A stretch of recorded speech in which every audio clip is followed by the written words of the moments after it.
Good morning विद्यार्थी मित्रों। कक्षा 12 विषय भूगोल पाठ 11 भौगोलिक जानकारी के स्रोत और उनका संकलन। पिछले वीडियो में हम लोगों ने जानकारी के स्रोत एवं प्रकार के बारे में पढ़ा था, जिसमें हम लोगों ने प्रत्यक्ष मुआयना कर व्यक्ति स्वयं जानकारी एकत्र करे या जानकारी प्राप्त करने की प्रत्यक्ष पद्धति है। इसे जानकारी को प्राथमिक जानकारी कहते हैं। यहाँ तक हमने पढ़ा था। आगे हम लोग पढ़ेंगे, यह जानकारी संपूर्ण रूप से स्वयं निर्मित है। ये जानकारी एकत्र करने के लिए व्यक्ति द्वारा उस क्षेत्र की मुलाकात लेने की प्रक्रिया को क्षेत्र कार्य कहते हैं।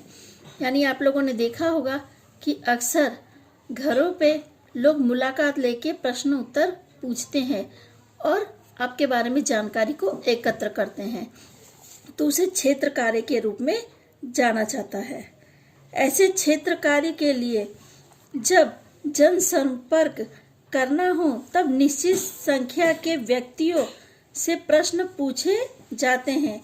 ये प्रश्न पहले से तैयार किए जाते हैं, जिसे प्रश्नोत्तरी अर्थात प्रश्नावली कहते हैं। यानी इसमें निश्चित प्रश्न तैयार होते हैं, वो प्रश्न ही व्यक्तियों से पूछे जाते हैं। वो हर व्यक्ति से, आपने देखा होगा, जो लोग मुआयना करने आते हैं या जो लोग क्षेत्र कार्य के लिए या फील्ड बैक के लिए आते हैं, वो आपसे निश्चित प्रश्न करते हैं। वो प्रश्न वो सबसे पूछते हैं।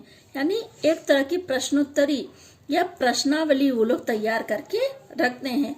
वो निश्चित प्रश्न वो हर व्यक्ति से पूछ के जानकारी को एकत्र करते हैं।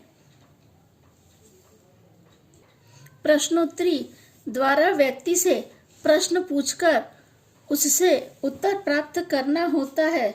उत्तर देने वाला व्यक्ति को उत्तरदाता या प्रतिभागी कहते हैं। जो उन प्रश्नों के उत्तर देता है उसे उत्तरदाता के रूप में जाना जाता है।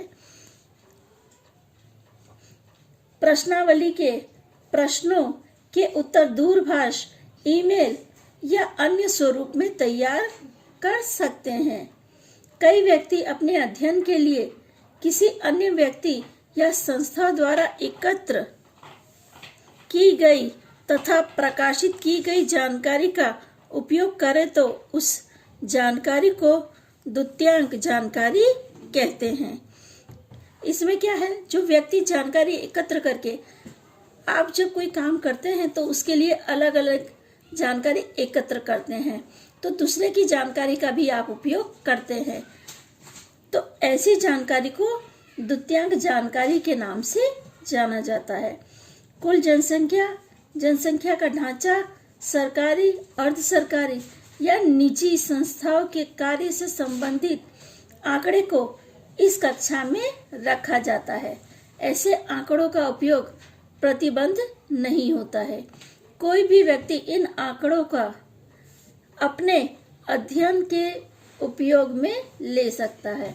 इसके लिए उपयोग के पश्चात आभार निर्देशन तथा अंकात्मक जानकारी का स्रोत बताना जरूरी होता है। जानकारी का संग्रह और प्रस्तुतिकरण।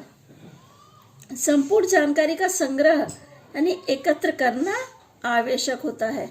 आप जब किसी बारे में जानकारी को एकत्र करते हैं या किसी बारे में इंफॉर्मेशन आपको एकत्र करनी है, तो उसके लिए आप अलग अलग जानकारी का संग्रह करते हैं, जिससे आपको उसके बारे में संपूर्ण जानकारी मिलती है।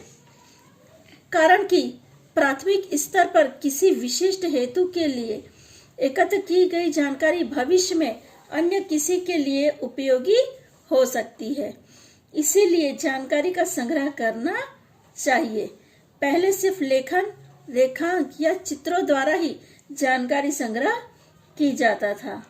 नाविक या प्रवासी द्वारा लिखे गए वर्णन इस बात की पुष्टि करते हैं। उनके लेखनी द्वारा तात्कालिक समय की विविध स्थान की प्राकृतिक एवं सांस्कृतिक जानकारी आज भी जान सकते हैं। किस स्थल पर कैसे वनस्पति या प्राणी का अस्तित्व था, मनुष्य का शारीरिक रंग रूप और उसकी जीवन शैली आदि का वर्णन उस समय उपलब्ध जानकारी का संग्रह है। आज हम देखते हैं कि हम कंप्यूटर के जरिए अलग अलग जानकारी प्राप्त कर सकते हैं।